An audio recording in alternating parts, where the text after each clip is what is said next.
participate in this important town hall on gas prices. Last month, our government passed legislation to ensure more transparency in the way prices of gasoline and diesel are set by oil and gas companies. We understand that British Columbians, particularly in the Powell River region, are finding it incredibly frustrating to see gas prices shoot up for no apparent reason. This new legislation will make oil and gas companies accountable to British Columbians for unfair markups and will discourage the cost increases that seemingly cannot be explained.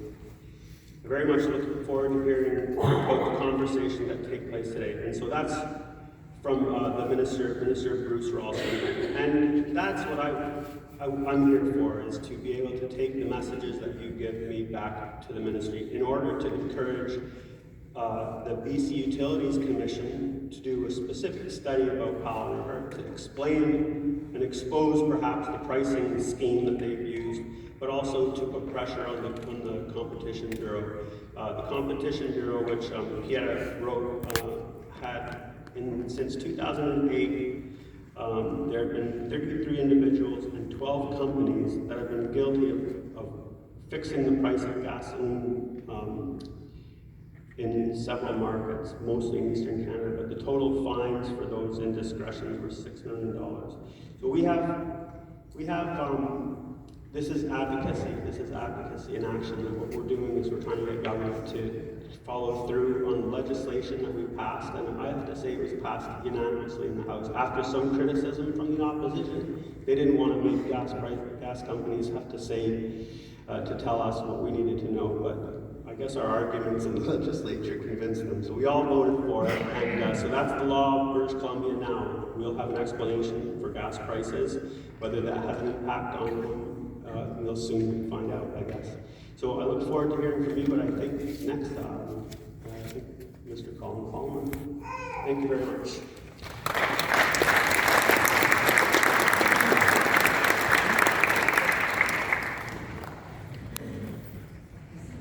Good afternoon, everyone. We're at a historic point in this province with the present government bringing in this legislation to get data on what is happening with the gas prices. And this Bill 42 is called the Transparency Act. And if you haven't read it, go online and look at it. But the thing to understand is that the legislation is asking either an administrator or a panel or authority to collect data. I got a bit of a problem with it because the legislation does not say that anybody is going to analyze the data. It's a bit like BC Ferries. They collect a lot of information on traffic. Nobody analyzes it, so you don't know what's behind it all. But I think it's going to be good legislation because it is a start. And if the government finds out that everybody in the province is being hosed, then they might even dare to do what they do in the Atlantic provinces, where they have legislation called product gas pricing legislation.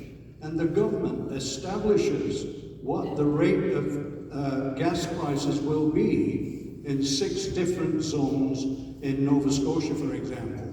We might get to that stage, we might not.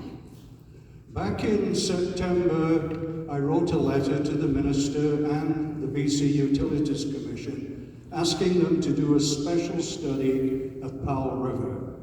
And I couldn't explain in the letter why our prices were all so high. I remember when I was the mayor back in the mid-80s, a guy called Fred McLeod had a big campaign to try and get the prices down in Powell River. He succeeded to some extent, but even then, this problem has been going on, and we're being severely hosed compared with other communities. Now, I want to get your blood pressure up in some cases, because I think some of you believe that all the local gas stations have been charging the same price, and that there's some kind of manipulation going on, which is not very good. I'd like to suggest, first of all, that you do not use the word collusion. That means a criminal activity. And if you use that word, you might want to protect your assets before you start using the word in public. But you can suggest, well, maybe they're manipulating the prices. Maybe they're arranging this. But I don't believe it. I don't believe it's happening. And I'll give you some numbers which I got at 1 p.m. yesterday from Gas Buddy. In Kelowna, 10 gas stations in Kelowna are all using the same price for gas. 10 of them. And no other gas station has a different price. In downtown Victoria yesterday, 9 gas stations are all charging the same price. No one else is charging a different price. In Souk, the Premier's riding or community, 4 gas stations are all using the same price. Port Alberni, 6 gas stations are all using the same price. Prince George, 9 of them all using the same price. Courtney, 9 of them using the same price. Is there manipulation going on a massive scale in this province? Yes. Yes. My worry is, and your worry is, where is it happening? And I think it's happening at the very start of the whole situation, from the refineries, from the oil companies. And that's why this new legislation is going to figure out what is happening.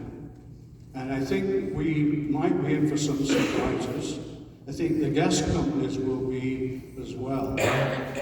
The legislation is going to have maybe a problem because one of the refineries supplying BC is Cherry Point in the US. Now, if there are problems with the statistics, if there are problems with the legislation, how is this government in this province going to deal with a United States company? So that's going to be a little bit awkward if somebody wants to start issuing fines for misinformation.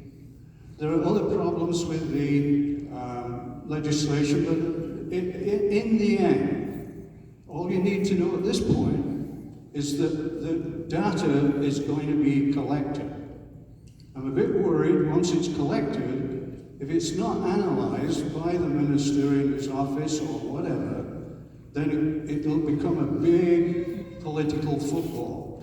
We need to know what these numbers mean, and then we can figure out why Powell River has been hosed for years. A lot of money is leaving this community, and it shouldn't be acceptable to the government. Thank you.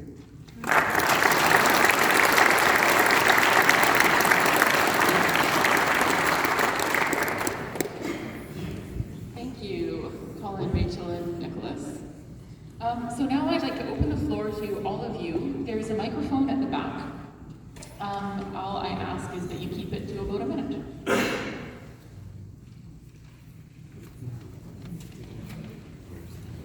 promise in the eastern part of the country, how we get away with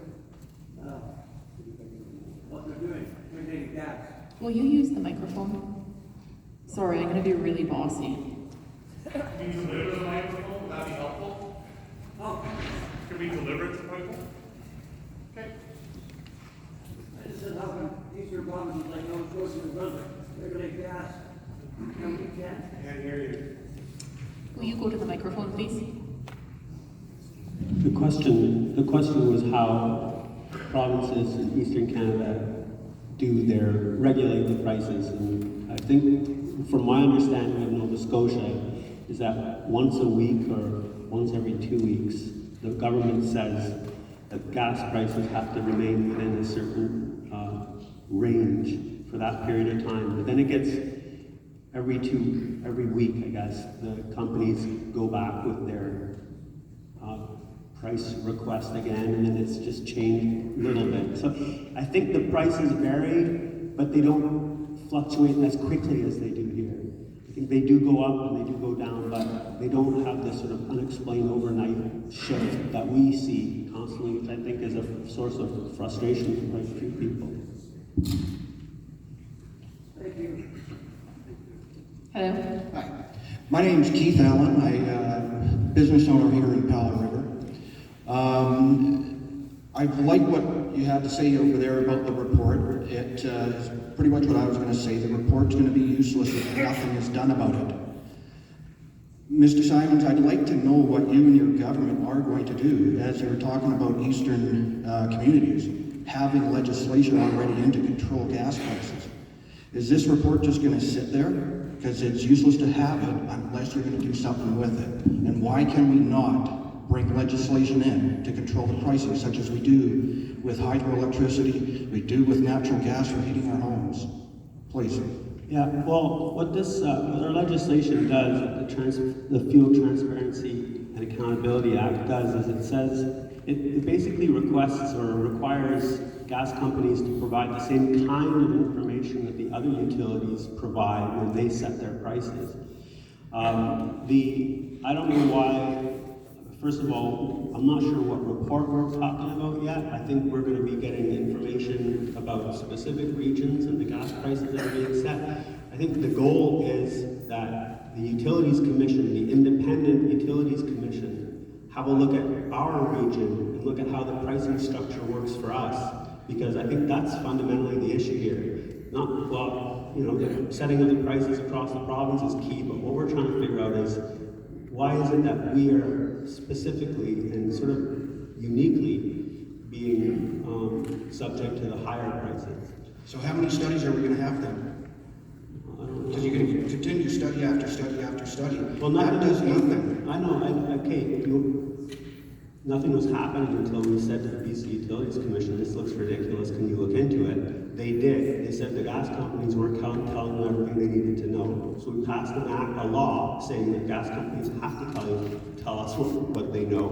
And I think that's progress. That's not going to stop them from price gouging us. Well, no, we'll just know why they're price gouging us. Yeah, and then we'll figure it out. Thank you. How many terms are you going to need to do that? Yeah, Thank you. Hey, you sound like you got the answer. Okay. Good afternoon. Thank you, everybody, for being here. My name is Cindy Elliott. I also sit on City Council. I support the initiatives going forward to get answers, but I had some other things to say as well. So in provinces in BC where things are more expensive, governments do things like put in Northern Living allowances to help with taxes.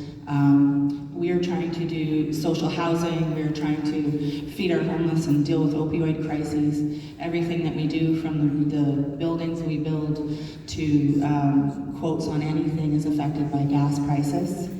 Our community is putting more than most communities do through the carbon tax, because our gas prices are higher, therefore our taxes are higher. We're not getting money back out of the carbon tax at any different rate than any other community. That would help.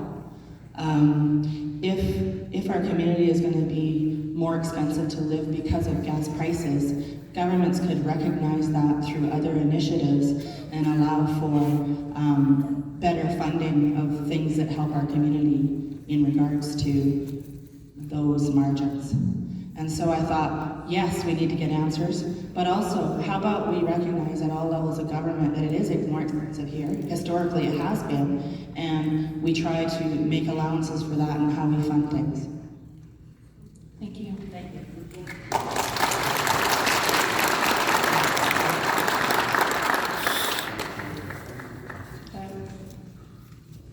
Hi, my name is Vern Gidley.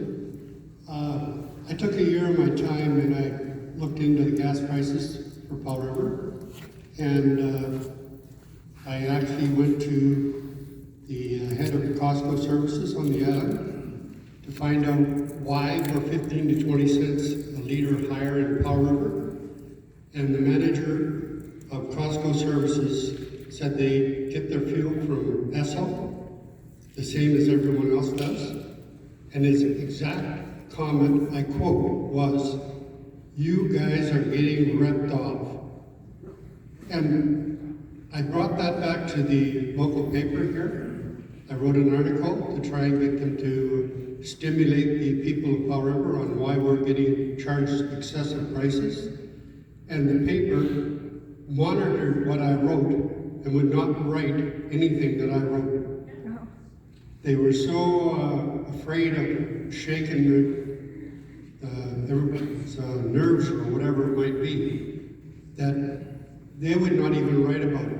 So I'm challenging you, Nicholas, as an NDP for this area for years, that somebody in the BC government really has to get off their butt. Because this is an issue that's been going on here for years, and constantly the governments are just reflecting it onto somebody else. Oh, this guy's problem, we don't have refinery capacity, whatever it might be. But it's still happening year in and year out. So I'm challenging you as a government to do something about it. Thank you. Thank you.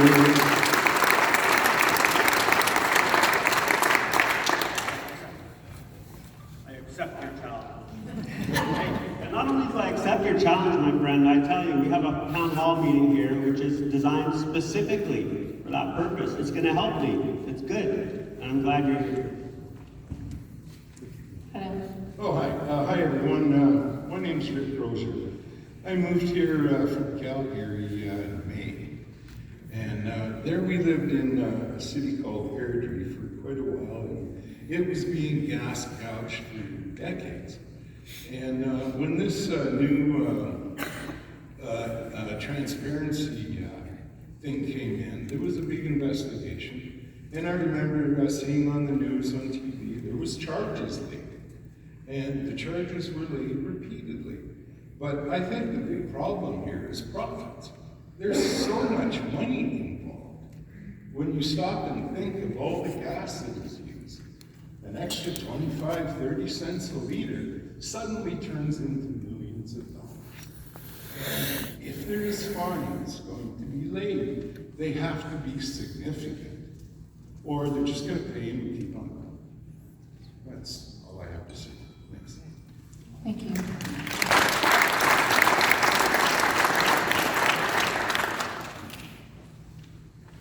Hello. Good evening, my name is George Isles, and I'd like to speak on the root problem. Earlier it was mentioned that our gas comes from American refiners, and how do we manage that? Which we don't. The root problem is years ago in Edmonton, they were going to build a refiner there so we'd have Canadian fuel, but the government at that time decided it was too expensive. And that is why today that we are being managed by foreign influence, and that's our own fault because we don't invest in our own country and our own assets. Thank you.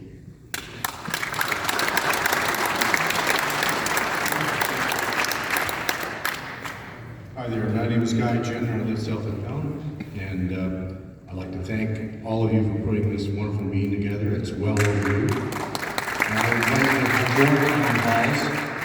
We had a government previous to you that we never even heard about this issue. And I'm glad has the balls to at least address it.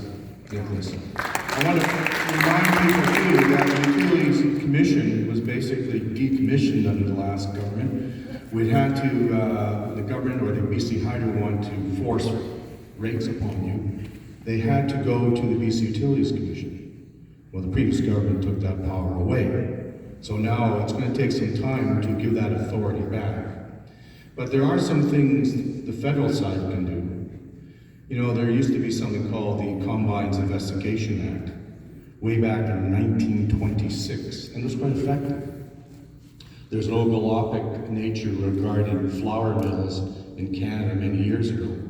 And in 1950, back then the Liberal government denounced some of their biggest supporters who owned the flour mills and were charging the same prices throughout the Canada. There's no competition.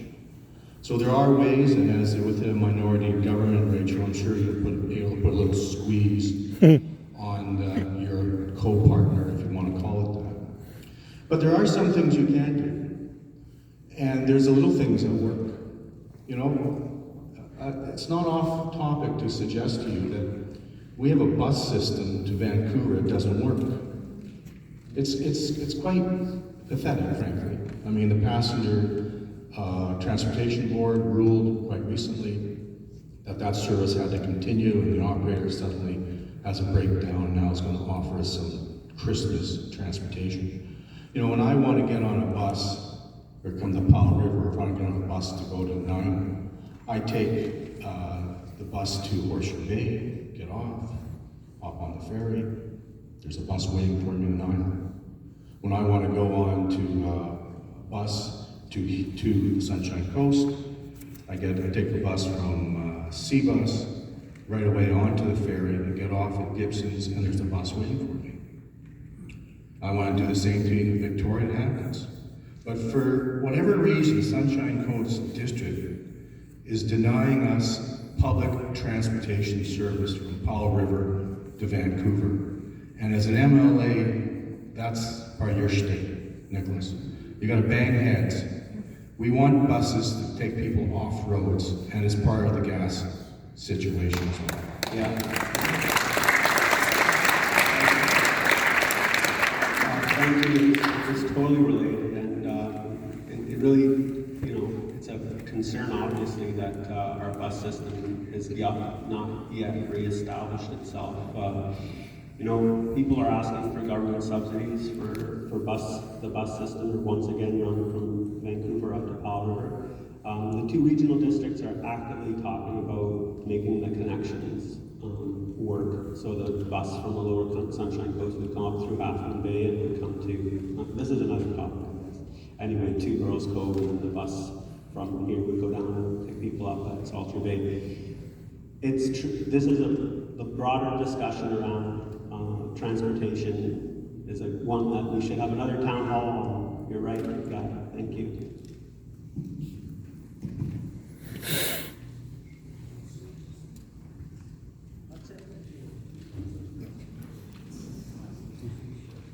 No other speakers?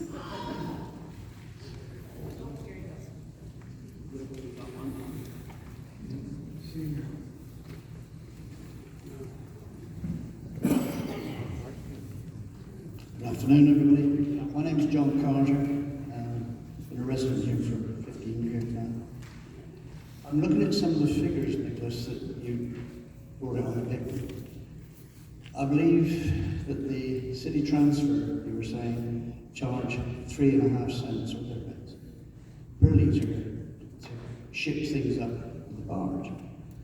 The cost of moving it down in the Lower Mainland down to the barge is given out on this as being 28 cents a litre, and it hasn't got very far to go. We're paying an awful lot above the odds. We go across to Comox, and we can get gas there at again 23, 24 cents a litre less. They still have to pay, presumably, the 28 cents transport cost on it at the other end, down in Vancouver. And up here, they would probably have to tanker it. I don't know if I honestly don't know whether or not they have a barge to bring up a lot of fuel. But that must be more expensive, certainly as expensive. So why do we suddenly find that we're paying a lot more? Plus the fact you did say that there's no collusion or anything else. Manipulation, I think so. I have quite a difficulty in balancing out my monthly budget to within 30 or 40 bucks. The garages here get within 1/10 of a cent. Now put that into context. That is 1/1000th of a dollar. They can get their prices that exact and still rip us off. And I cannot believe that they're not including. My ex-wife was an accountant for a big garage in England. There, I know for a fact, everybody phoned around, all the garage owners, they fixed the price between them. It was always the same, never any different. And then the comment that all over Colin, that in many places in BC, the same thing applies. They're all the same, but they're not colluding. I'm sorry. I don't believe that their maths are that good. Thanks. John, I'll speak to that because I was the one that put together the piece of paper with the numbers on it. Right.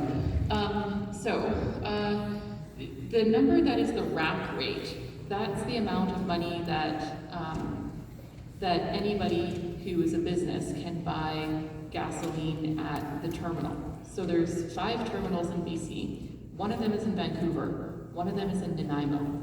So if you're a Vancouver Island gas station, you are buying directly from your Nanaimo terminal. They're not barging. Whereas our gas goes through many hands. So it arrives at the terminal in Vancouver. It takes land transportation from that terminal to the city transfer barging terminal in Richmond. From there, it gets on the city transfer barge, where it's imported by our importer, which is Sunshine Coast Fuels, to Powell River, where it's stored, and then it's purchased by our gas stations. So that 27 or 28 cents is shared between all of those actors. Excuse me, I seen the barges come into Powell River, and those tankers are taken off by city transfer, and they go right to the gas stations. And how are they being the fuel being stocked up here? That's a great question. If any of the gas stations or fuel importers would like to speak to me on that question, I would be happy to listen to them. Really, the numbers that you have in front of you are numbers that I've cobbled together from as many sources as I possibly could to get them as accurate as possible. They may be wrong. My question would be, and you just mentioned it, that Nanaimo have a terminal themselves, as does Vancouver.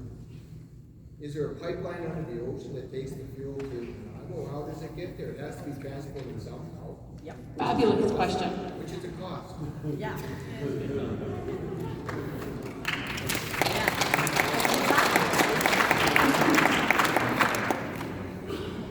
Yeah, my name is Ray Hogan. I've lived here for 14 years. And this question is more directed at Nicholas. So when all of the data is collected and we see how much each part is, where the profit is in each part, and if we decide that you see 200% markup, is anything going to be done about that? I mean, what's fair in some people's mind is going to not be fair in the gouger. That's a perfectly legitimate question, and you know what?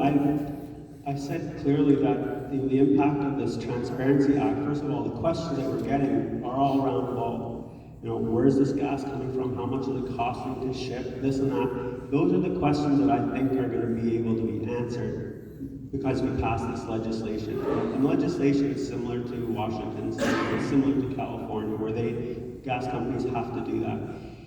I think part of my hope is that by having to explain how gas prices are set, there'll be less likelihood that they'll simply be put up or and stay up without any explanation. Like they say that the best disinfectant is some sunlight, and when you're looking at this and you're finding out the purposes behind or the reasons behind the exorbitant increases, and I think that is the first part.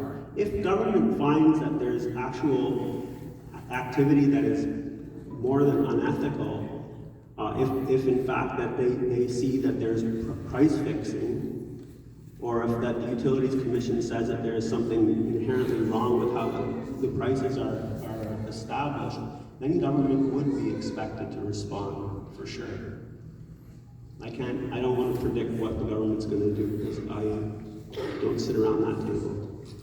But my belief is that, a fair markup is acceptable, it's part of doing business, but who decides what a fair markup is when it may be in the hundreds of %? Yeah, I agree. I think we all agree that, we're all impacted by this, and we want to be able to have proper explanation as to why is it that we're the ones that are, getting gouged more than everyone else. And I think, if it's simply pure profit taking, then we'll at least know that, and we'd go from there. But we need an explanation at least first. You're saying that, Can you please use the microphone because people cannot hear your voice? well, I don't think they can hear my voice. Please use the microphone. Check the age of people with hearing. People with hearing problem.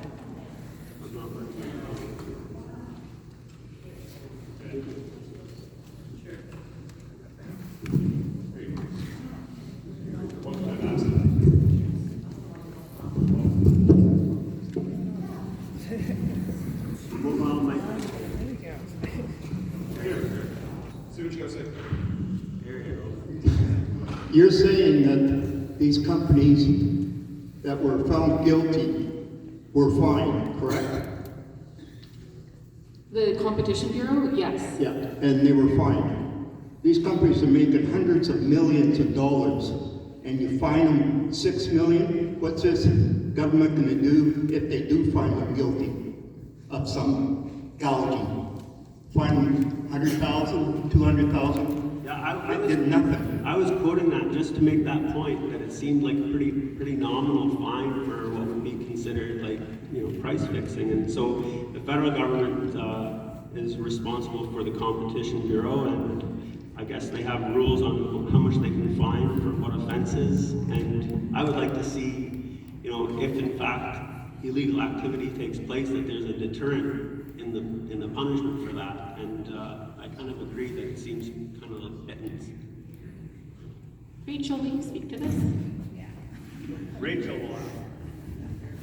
And I'm happy to follow up with that. And I mean, this is the reality that we see all too often, is the consequence that the federal government is putting forward is not really touching those who have unmanageable resources. So I'm happy to follow up with that as well, to see what we can do to push that. Because of course, it's absolutely true. If you're fined and it's less painful to pay the fine than it is to gouge people and get the profit, then that's the disconnect. So we have to make sure that when people are fined, they feel the heat so that they stop doing that behavior.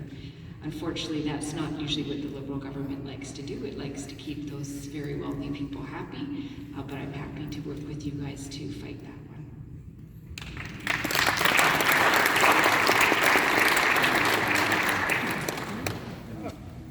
Hi, my name is Rachel. As my husband was up a little earlier and said that we had just come here from Airdrie in Calgary, near the Calgary area. All the gas stations there are owned by one owner. He owns the Esso, the Shell, the Petrocan, doesn't matter. So when he puts his price out, like he was talking about price gouging that was going on there, they were charging prices higher by 20 cents per liter during a rush hour morning. And then come 10 o'clock in the morning, prices would go down until 4 o'clock in the afternoon. The prices go back up again until about 8, 9 o'clock at night. So it catches the rush hour, people going to work in the morning, they need gas, they're paying more, and they're getting gas more expensive again on the way home. And again, the competition, what competition? It's all owned by the same owner. Now, I don't know what the situation is here. Who owns all the gas stations that are here? Is it all the same owner? Same thing, you were talking about gas buddy, saying it's the same price in Kelowna and all that, all those gas stations. Are they owned by the same owner? There's a good question. I can speak to that. We have 7 gas stations in town. 4 of them are independents, all owned by different owners, and 3 of them are chain, and presumably all owned by different owners. Could I think I heard the question, the sound bounces around in here.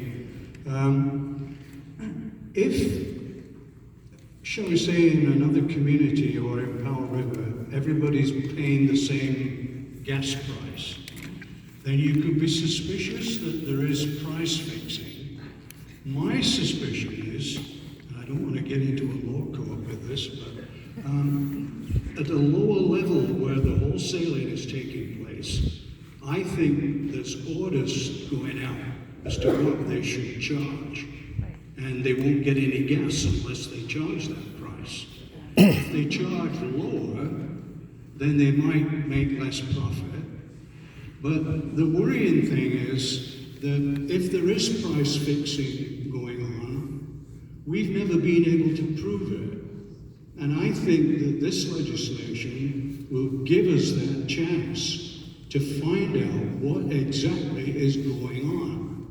My worry again, as I said before, is that if all we get is the numbers and no analysis, then, what's the point? But I think this is a good start. And if we can prove price fixing at any level, wholesale, shipping, or retail, then the legislation is here to deal with that. And then the government will have to make its mind up if it wants to move even further with legislation to deal with these kinds of things. It'll be a sad day if there's price fixing in Powell River. It won't be a sad day if we can find out that the big oil companies are price fixing.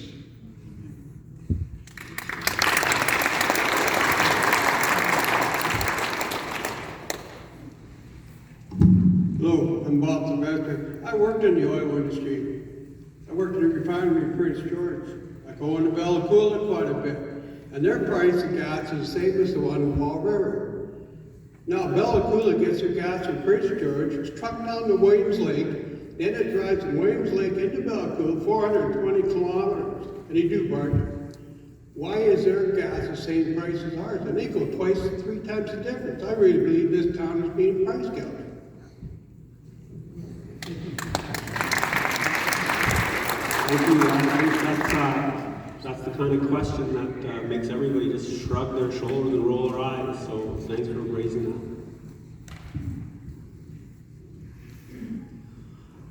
Hi, my name is Robin Morrison, and I've been in this area for 14 years. I live south of town, and as I look around, I see some familiar faces and know that you are also in the same boat as I am, or perhaps the same little red Echo car. There seems to be 4 of us out there, and thank God for that, because we're at least saving some money in our gas for the mileage that we put in.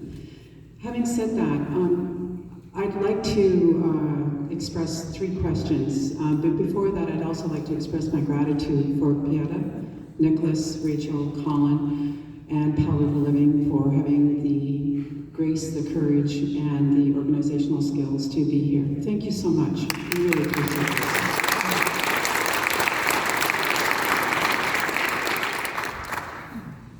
Mr. Guy Genter had pointed out that the Utilities Commission had been active at one point, then kiboshed by another government. C'est la vie, that's life, that's what happens in politics.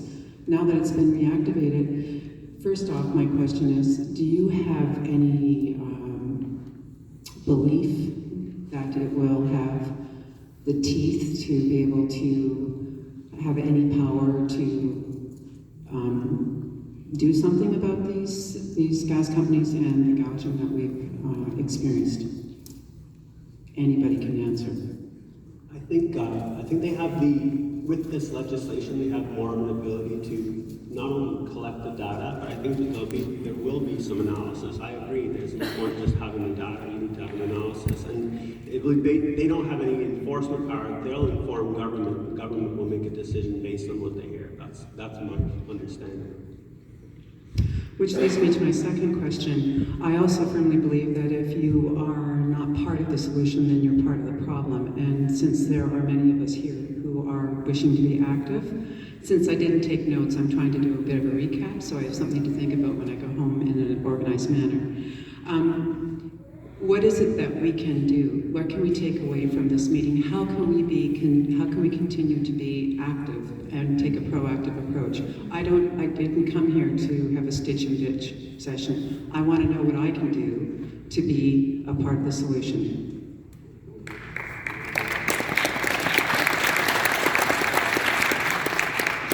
Thank you for that great question, Robin. One of the things that we're hoping people will do at this meeting is to sign the petitions, which again, Nick and Rachel can bring to the BC Utilities Commission and to the Competition Bureau to set those forces in motion and get us the answers that we want. Also, one person has already spoken about this a little bit. We have a terrible bus system here. And for some people, it can be a solution for getting around. For many of us who have children, groceries, mobility issues, busyness, a once-an-hour bus that's $2.25 to get on and $2.25 again isn't doing it. So I would suggest anything that promotes alternatives in this region to being dependent on gas and cars is much needed, including the bus to Vancouver. I don't know if that's helpful.